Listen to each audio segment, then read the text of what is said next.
こんにちは。スピリチュアルで夢実現を提唱するスピリアルアカデミーダイヤハウスオーストラリアの開運先生術師新海真希です。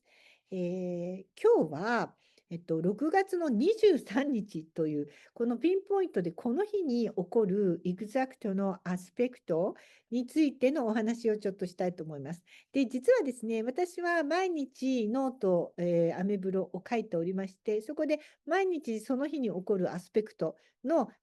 星読みというのをしております。興味のある方はぜひそちらを見ていただくといいんですけれども、ちょっと事前にですね、記事をこう書いていますので、そんな中で、6月23日のアスペクト、いろんなアスペクトが一度に起こる日なんですけど、ちょっと面白い、それから私が最近体験したこととものすごくつながっているので、シェアしてみようかなと思いまして。で、これからもですね、そのノートで書いてる毎日のアスペクトの中で、ちょっと面白いなと思うものは、YouTube の方でも出していこうかなと思っております。ということで、そちらの方もぜひ見ていただきたいですし、インスタグラムの方では毎週ですね、金曜日の朝に開運の、インスタライブなんかもしています。で、そこでこのセプタグラムの皆さんの無料リーディング1枚引きなんかもしているので、ぜひそちらもご覧ください。さあ、それでは早速なんですけれども、2025年の6月の23日は月が双子座へと移動していく日ですね。だから特にこう月が双子座へ移動すると言葉とか自分の意思、考え方っていうものにこう光の側面が当たってきたり、あと出会いとか、偶然の出会い、きっかけみたいなのもあって、光に導くような出会いがあればいいなみたいな、こういうのが双子座の月のエネルギーのある日なんですが、この日にですね、結構、重要なアスペクトとして、蟹座の太陽とお羊座の土星がオーブ0度でスクエアを取ります。で、この同じ日に、蟹座の太陽と海王星お羊座もスクエアを取ります。で、これはちょっと強烈なアスペクトのうちの一つですね。何か蟹座にある太陽っていうのは私たちの感情、一番柔らかい部分、それから大事な守りたいもの、家庭、ルーツ、それから育て、育んでいく、こう人が成長していくっていうことのエネルギーにすごくこう強い力を与えるんですけれども、そこに対してお羊座の土星と海王星がスクエアを取っている。で、土星と太陽のスクエアっていうのは、責任のある自己表現とか、自分の感情に基づいた決断に、ね、蟹座の太陽に現実的な土星の制限がかかるといったような圧力をもたらします。何かを守りたい、何かを与えたい、そういう気持ちがあるんですけれども、なのにそれが現実的になかなかうまくいかなかったり、難しいと感じたり、誰かにブロックされたりっていうようなことがあるかもしれないというエネルギーなんですね。で、一方、太陽と海王星のスクエアっていうのは、現実と海王星の理想の間での混乱というものをすごくこう引き起こしやすい日なんです。で、共感しすぎて自分を見失ったり、自分をね、なんかこう犠牲にしてしまって後で後悔したり、逆に現実の重さに理想が霞んでしまうみたいな、そういう可能性もあります。ただしこれはネガティブな面だけではなくて、そういうことがあるからこそ、うまくすんなりと一人で解決できないからこそ、双子座の月ということは、だからやってくる出会いみたいなものもあり得るわけです。だから本当に純粋な思いやりとか、無償の優しさに触れて、この困難を乗り越えるみたいなタイミングでもあります。というのは、もう一つですね、アスペクトとして、セレスお羊座のと双子座のハイジアのセクスタイルというのもあるんです。母なる女神であるセレスと癒しと秩序の女神ハイジアがセクスタイルにつながる日は、個の意思で誰かを守ろうとすることとか、そのための必要な情報とか知識みたいなものがそれを手助けしてくれるという可能性もあります。だからさっきのこの、何かを助けたい、やりたいんだけれども、現実的には無理だったり、自分の力だけでは無理だみたいな現実問題が突きつけられる。でもその同じ日に、だからこそもっとこっちの側面でやればいいよっていう新しい知識や情報を持っている人との双子座の出会いがあったり、個の意思でできないことはつながりの中で可能になるよ。とか、あなたの小さな行動のように見えるものが誰かに共感の渦を巻いていって、一人でやるよりも大きなエネルギーになるよという可能性があるっていうふうに取れるわけです。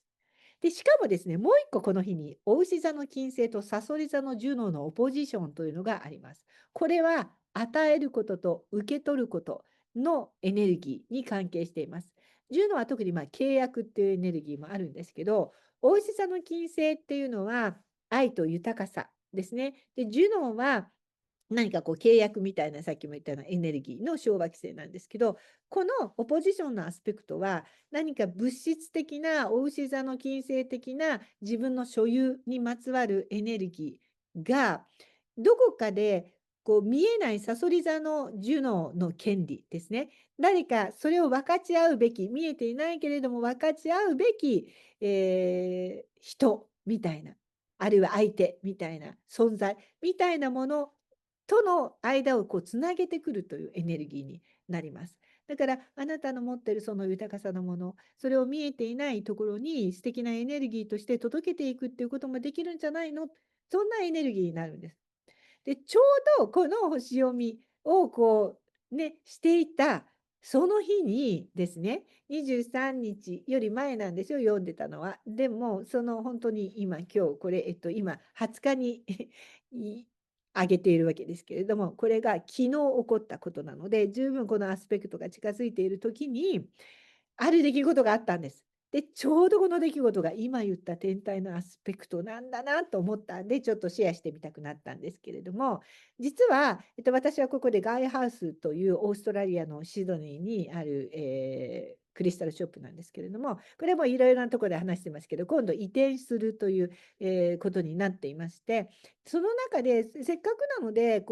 自分の中で持ちすぎているものを手放していこうかなと思ったんですね。そこで、まだ売れるけれども、次のお店には必要ないなと思うようなものとか、何か、もっと役に立てそうなものを、ビーニーズっていうオーストラリアでは一番有名なリサイクル団体があるんですけど、寄付しようと思ったんです。これビーニーズはね、日本にもあるんでしょうか、もう各町にオーストラリアでは必ずあって、そこに私たちが物を持っていってドネーションする。で、それをそこで売ってくれるんです。で、売ったお金をホームレスの方とかですね、お金が必要な人のところにドネーションしてくれるという、そういう、お店なんです。で、ちなみにですね、これね、いらないから処分するとか、自分に必要がないから処分するのではなくて、まだ私も使えば使えるし、必要だけれども、誰かの役に立てるならば、その方がいいからドネーションするっていう、この考え方です。これはすごく私がオーストラリアのそういうドネーション団体がいつも掲げている共通のポリシーに共感することです。あなたが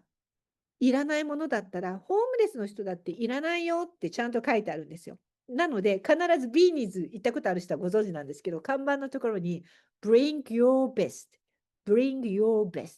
て書いてあります。あなたの一番いいものを持ってきてね。いらんものを持ってくるんじゃないよです。ですから私も新品のタグのついたたくさんの洋服とか、それを持って行ったんですけれども、ただ、もう私もこの感じで力全然ありませんので、全部持っていくことはできないので、自分が抱えられる洋服とか軽いものだけ持っていったんですね。でも固形物とか、もう花瓶とか食器とかは持っていけないので、店の前に置いて、もう必要な人が持って行ってください。フリーですっていうふうに置いといたんです。で、Facebook でも写真を撮って、全部フリーですよ。持って行ってくださいって。そしたら、もう本当にね、温かいエネルギーを感じたのは、まさにこのアスペクトみたいな感じで、自分ではね、自分ではこうしたい、人の役に立ちたいと思ってる。だけど自分の限界で全部の荷物を持っていくことはできない。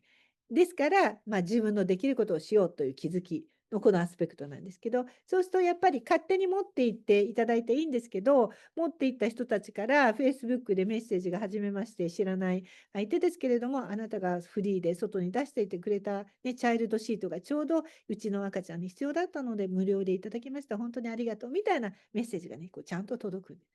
なんでなんか心がじんわりとした、あ、これがさっきのハイジアのアスペクトみたいな感じって感じてました。で、奇跡はそれだけで終わらなかったんですね。で、しかも私がこの店にいる時に外で見えるんで、若い OG のお兄ちゃんが一生懸命それをこう物色して、いる姿が見えたんで、ああ、持っていくんだなと思って、なんかそのたくさん持っていきそうな雰囲気だったから、私は鍵を開けて、あなた全部持って行ってくれてもいいよ。持てないんだったら私ここに袋があるから、この袋あげるから袋に入れていくっていうふうに聞いてみたんですよ。そしたらお兄ちゃんちゃんとでっかい袋を持ってて、大丈夫、大丈夫、don't worry。僕、袋ちゃんと持ってきたの。君がフリーギブアウェイをしているのを知って、じゃあそれを僕がビーニーズに持って行って、ドネーションすれば、ホームレスの人たちが助かるからと思って、これをビーニーズに持っていくために取りに来たんだって言ったんですよ。自分のためじゃなかったんです。なんて優しいお兄さんでしょうと。で、ちょうど私も今ビーニーズに行ってきたのよ。でも運びきれなくてもうここに出しとくことにしたのってこう伝えると、あ、きっとそうだと思ったよ。これ重いもんね。なんで僕が持っていくから大丈夫。ここに置いといて全部持っていくよって言ってくれました。で、彼がありがとねって言ってくれたんですよね。フリーでギブアウェイしてくれてって言ってくれたんです。で、だから私はこちらこそ、私も本当は持って行きたかったけど、ビーニーズね、自分の力ではどうしようもなくて、どうしようかなと思ってたね。これが海洋性土星のスクエアですよ。と思っていたら、あなたが来てくれたんで、助かりましたっていうエネルギーになったわけです。だから、まさに今日さっき話したアスペクトが実践された感じですね。で、君の名前はっていうふうに聞いてくれたので、ああ、私の名前はマキなんですと言いつつ、あなたの名前はって聞いたら、本当にマジですよ、これ。うーん、ちょっとこう照れた感じですよ。僕ね、名前ね、エンジェルっていうのって言ったんです。本当にあなたってまさにエンジェルみたいな人ねって言ったらものすごい照れてましたけれども、本当にエンジェルみたいな好青年で、しかもめっちゃイケメンでしたということです。だからなんかね、ちょっとこう、そういうすごく心がほっこりする出来事があって、そしてアスペクトの星読みをしてると、ああ、この太陽と海王星と土星のスクエアみたいなのがある日、だけれども、そうやって自分一人でできないことがあると、誰か天使みたいな人が現れて、そして必要な人にちゃんとこう、お石座の金星のエネルギーが、ちゃんとさそり座のジュノーの権利として届くように、こう宇宙が計らってくれたりするものなんだなと思いました。